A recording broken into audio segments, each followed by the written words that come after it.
whole different location. I actually am no longer living at home. I am away from home for 7 months for an internship, which so far has been really awesome. It's been about a month in. I love where I'm living. It's so pretty. I will include some pictures I've taken of the area I'm in right now, but it's so nice. It's upstate New York, Rockland County, Stony Point to be specific is the name of the town where I'm staying. I'm actually staying at a historic battlefield site, which is pretty interesting. But it's so beautiful here and I love it like so much. But I'm filming this video about my therapy experience. It's really ironic that I'm talking about my therapy experience because I stopped therapy right before this internship for a couple of reasons. Well, but overall, like my mental health has been so much better since leaving home and being here for the internship, which you would think maybe it'll be the opposite. Like I'll have some homesickness or whatever, or being in a new environment would cause my anxiety to spike more than actually help relaxing my anxiety, which is what this environment has done so far for me. But yeah, so I'm just gonna get right into the reasons I wanted to go to therapy, how I went about finding a therapist, and then ultimately my experience with the therapist and why I decided to stop going to therapy or stop going to that particular practice. Okay, the reason why I wanted to go to therapy is because I knew personally I had a lot of problems. Like I've had social anxiety for as long as I can remember, like going back to being a child. I remember when I first came to the US and I first lived in the Bronx, and then like shortly afterwards I moved to Queens because that's where my parents were living. And I remember going into second grade at the time and just being around all these new people would make me so anxious. I didn't know how to interact. I would just try and make myself small and keep quiet and only really talk to the teacher because the teacher was the most welcoming person in an environment like that. And we all know kids can be mean, especially when you're the new student. You're kind of isolated in a sense because everyone kind of renew each other from the previous years or whatever. Especially if they've been going to that school like since pre-K, they know everyone. And I was an incoming student and knew no one. So from then I knew I had like I had social anxiety from them. At the time I didn't know, but as I got older I noticed that would always be the case in new environments.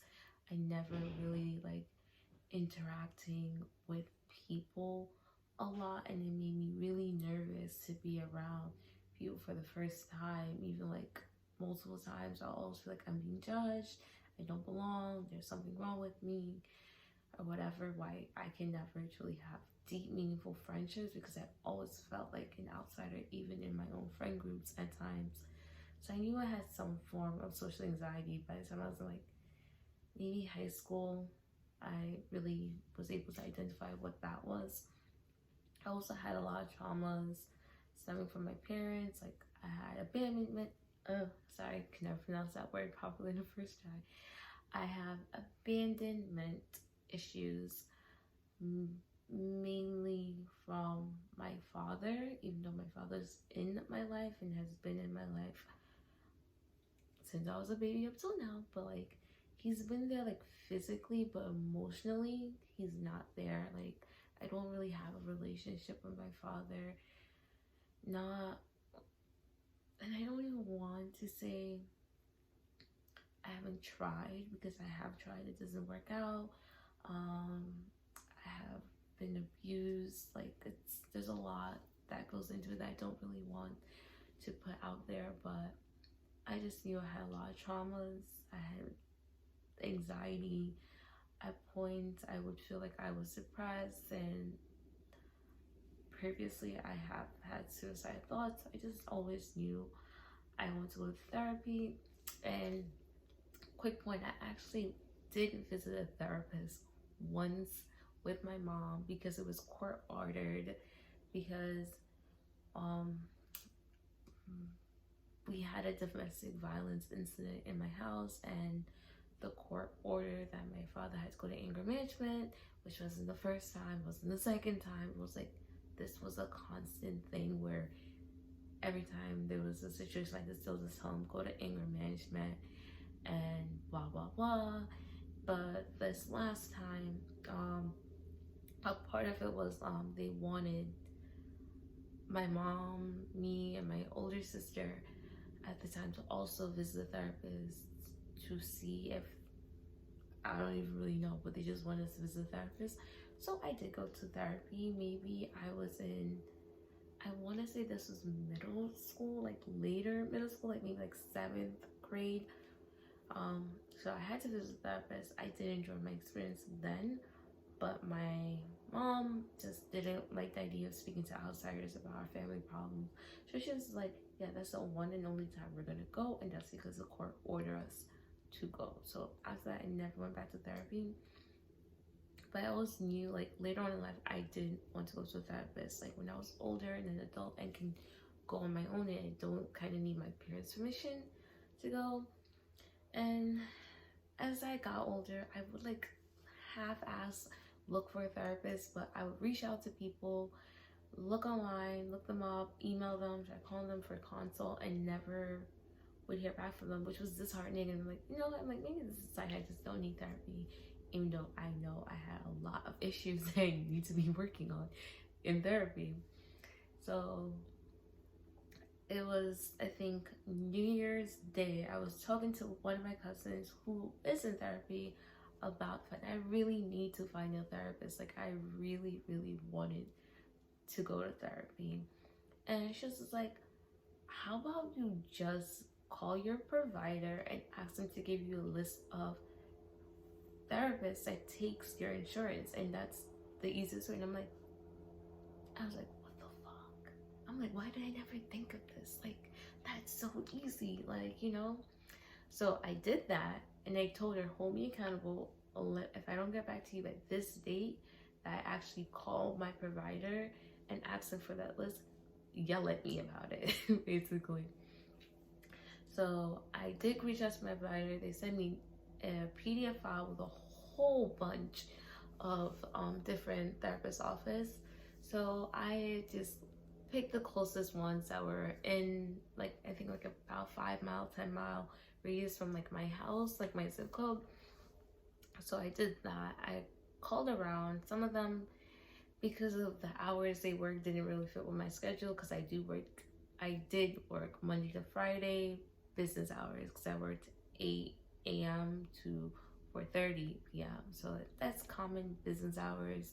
So if their practice goes by 5, there's no way I could really make an appointment unless it's right next to my job, or like really close from my job, you know?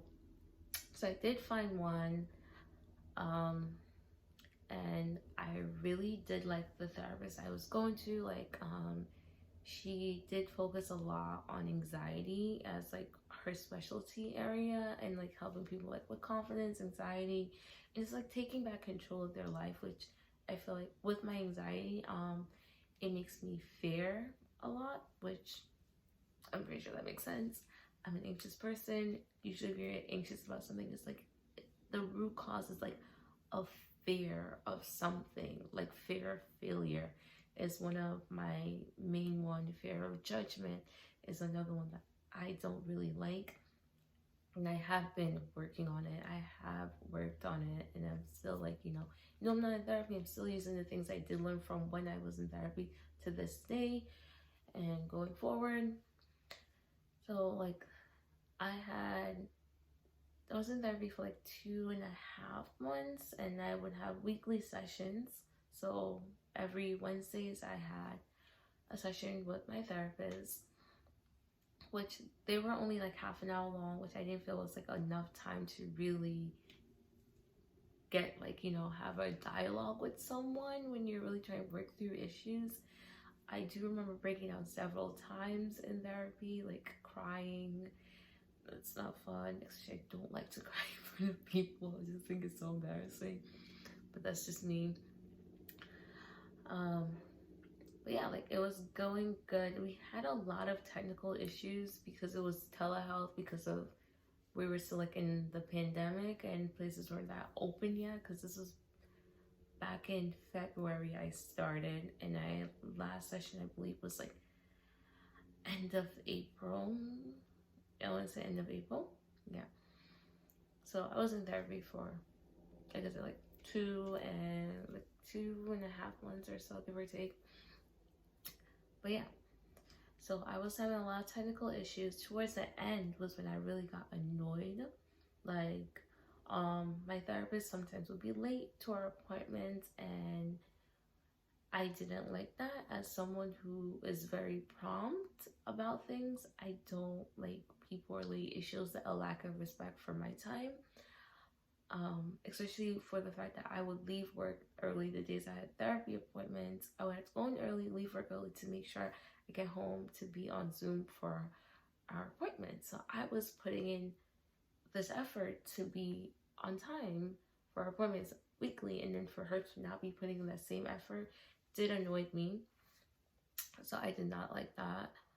And for me, people are late really is an issue. It's like my biggest pet peeve, people who do not know how to be on time for things. So that just red flag number one, basically. Another thing, a lot of technical issues, like I said already, which when you're doing something over Zoom, having technical issues can like cut my already short session of just 30 minutes down to like 20 minutes, because we had to spend 10 minutes troubleshooting for us to even get on video with each other.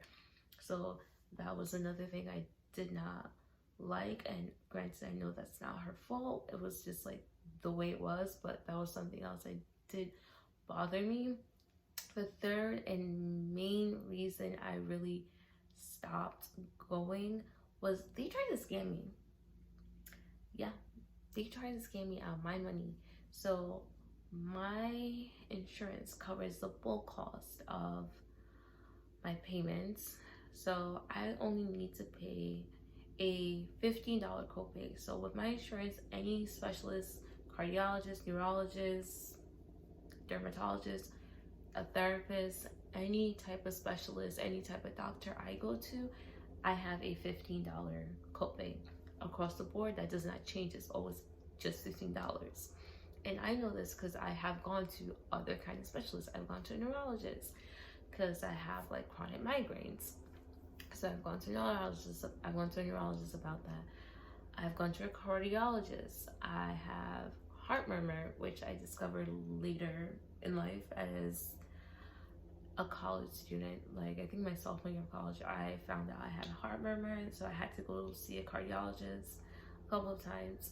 Always the same $15 copay. Like that does not change. So I know what my copay is. But they sent me a bill, and I just realized that the amount didn't add up to $15 per session. I'm like, this seems more like $25 per session that I'm being charged. And I reached out to them about that, and they told me if I do not pay my balance, I would not be able to have my therapy session, because it was like a day I had a session scheduled. It's like, you need to pay this balance or you will not be able to have your session. I'm like, but my balance is incorrect, so I don't want to pay it because it's not a correct balance. He's like, you need to pay. So I was like, you know what, I'll pay it, and then later I'll reach out and like we can, you know, rectify that situation, right? So I paid the balance even though I knew I was being overcharged. So I just paid the balance, and I, for some reason, I still wasn't able to have my session that day, and that just already pissed me off. So red flag number two, actually 2 and 3, I'm being overcharged, and I paid it, and then still after I paid it, I wasn't able to have my session. So that's 3 red flags. If we were playing baseball, they would have been out, but I still gave them no chance. So I'm like, hold up, Anushka, be nice. So I wasn't able to have that session that day, but I was able to have my other following session, which went well. Then following week now, I'm being told, you need to pay your balance, which is just, and I go in and it's saying my balance is $25. I'm like, listen, I only have I was reaching out to them, no one responded to me, and this is like through text, because they have a texting thing rather than calling. So no one was responding me to the text. I text multiple times, no response. Tried calling them multiple times, no response. So I reached out to my therapist. I'm like, I don't think I'll be able to have our session today because I'm being told I have a balance, but it's incorrect. And last time they told me unless I pay my balance, I won't be able to have my session. So I told her that, right? They finally get back to me and they're like, oh, just pay your balance, blah, blah, blah. I'm like, listen, that balance is incorrect. I'm not paying $25 when my copay is only $15 and I only had 1 session. So why am I being charged $25? So like, okay, just pay what you think you owe. So I'm like, okay, sure, no problem. I pay the $15, right? And I go on now to have my session with my therapist later that day. And once again, I cannot have my session. And I'm like, you know what? So I text them, I'm like, you know what? Cancel all my future appointments because I was so aggravated. Like, things has been building up. Like, I'm paying money and I'm not getting my, therapy sessions done. And I was like so annoyed because I'm like, I'm paying this money for these sessions, and yet every time this shit happens, I'm unable to have my session that day. So I'm just like, no, I'm not doing this. Just cancel all my sessions, blah, blah. And then they try to reach out to me like, oh, can we call you and discuss this, blah, blah, blah. I'm like, and I did have them reach out to me and call me and talk to me, and I still did not change my mind. I was like, nope, I've gone through like so much stuff. I'm like, I just don't think this is gonna work out if I keep having the same issues over and over. I'm just like, I can't do it anymore. Like, I was like, I'm really sorry, but I do not want to continue with your practice. So, and at that time, I was really sad to cancel and to just stop going to therapy because I was making progress. I was seeing results from going to therapy. Like, my mindset was starting to change. Oh my god, I'm getting a little choked up just talking about this right now because, like, I just remember at that point, like, there's just so much things that were going wrong, and then that was just starting to fall into place. And therapy had become like a safe space to just be myself, to just talk about my issues with someone who can actually help me. Like, yeah, talking, oh my god, like, talking to your friends and family does help, but like, I don't want to constantly burden my friends and family with my issues and the same thing they've heard over and over again. And as much as I love them, they can't help me, as much as a therapist who's licensed and this is your profession to help. So it really sucked. But I do hope to, like, one day find another practice that can work for me and does work for me. But right now, I am doing this internship, and I think for now I just don't want to really try to incorporate also therapy while I'm doing the internship. Like, I feel like that'll be a little too much to balance,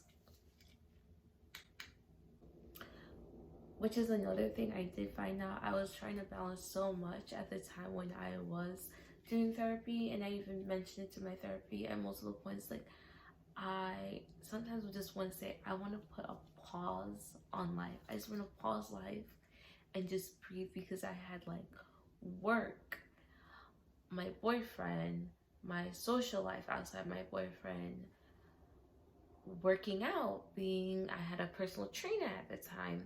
So I had someone holding me accountable for working out.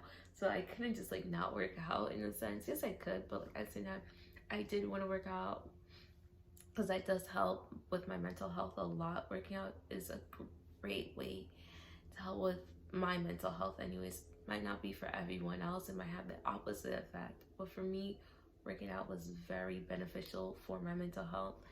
um Balancing my family life, balancing going to church and trying to be very spiritual in my regular day-to-day life as well. Like there's just so much on my plate, and in therapy as well. As much as like that's something to help me, it was also being detrimental because it's adding something else to a already overburdened person, aka me.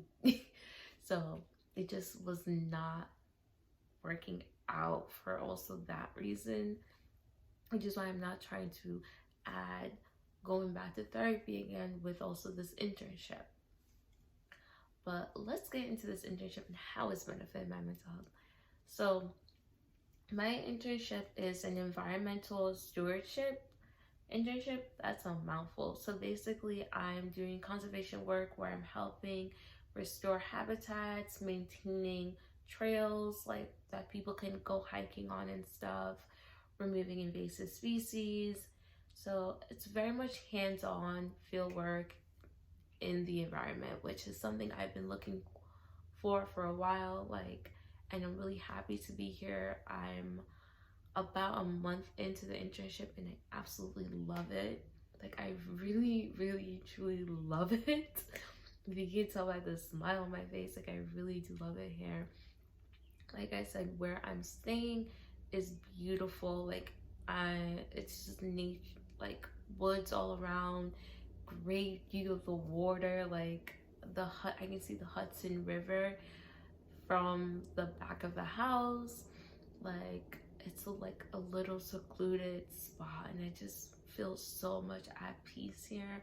I'm out of my house, which my house is a very toxic environment for me, and made me doubt myself, less confident. Just like, I know a lot of you guys probably know what a toxic home environment looks like. So that basically was what I was dealing with at home. As much as I love my family, and it's not always bad, but it's not always good. And then being in it and feeling trapped in it just makes it a lot worse. So being able to not be home and be in an environment where I'm in control of myself and can do whatever I want, in essence. Not that I'm wilding out here, but like seriously, just having peace of mind that when I come home, I'm not going to be arguing with someone. I'm not going to hear other people arguing and shouting at each other and fighting over petty things. It's so peaceful. So being here has definitely helped my mental health in so many ways that like right now I feel the happiest I've been in such a long time. And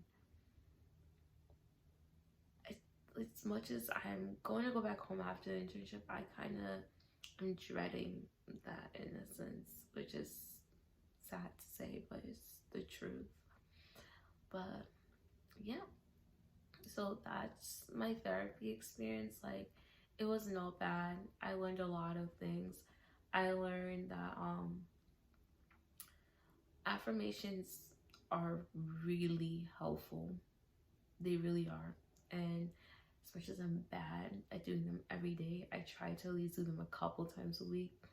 I'll just look in the mirror and tell myself I'm valuable, I'm worthy, I'm beautiful, I'm deserving of all the things that I desire, like things like that. Like just speaking that over your life. The more you speak it, the more you will believe it, the more it will manifest in your life. I've also done like creative vision boards of things you want, things, you know, because like I said, the more you see it, speak it, hear it, whatever, visualize it, the more likely it is going to happen and manifest in your life. So yep, my anxiety has actually been pretty good. There's a couple times where I've had like flare-ups, like not really panic attacks or anxiety attacks because they haven't been that severe, and I've just been able to control it. But one of the things I do remember my therapist telling me at the time when I was told her like how I have really bad anxiety is to challenge the anxious thoughts. Like, what is it that's causing anxiety, and is that real? Like, I know for me in my relationship, I've had a lot of anxiety towards the beginning because I'm like, oh, he probably doesn't care about me as much as I care about him. I'm like, but then now I challenge it, but look at all these things that he does that shows you otherwise, that he truly does care about you, that he is making you a priority, that you are someone important in his life. So challenge those anxious thoughts or those thoughts that you have about yourself that are negative. Like, is it true? Is it valid? And where is it coming from? And like I said, it's really helpful, and I still do these things to this day. I really hope you guys enjoyed this video. This is a moment of transparency for me, so I hope you all take something valuable from this video. And keep in mind, if you are experiencing anxiety, depression, or have any unsolved like childhood traumas, and might not even be from childhood, just any traumas, I do recommend that you do seek the help that you need, and therapy is a great place to start. Like, I'm not bashing therapy at all. I personally do want to go back to therapy and to continue to do the work on myself to grow and be better. And I really hope that you guys like this video. If you do, please give it a thumbs up, subscribe, and hit that bell so you can get all the updates. Thanks. See you next one.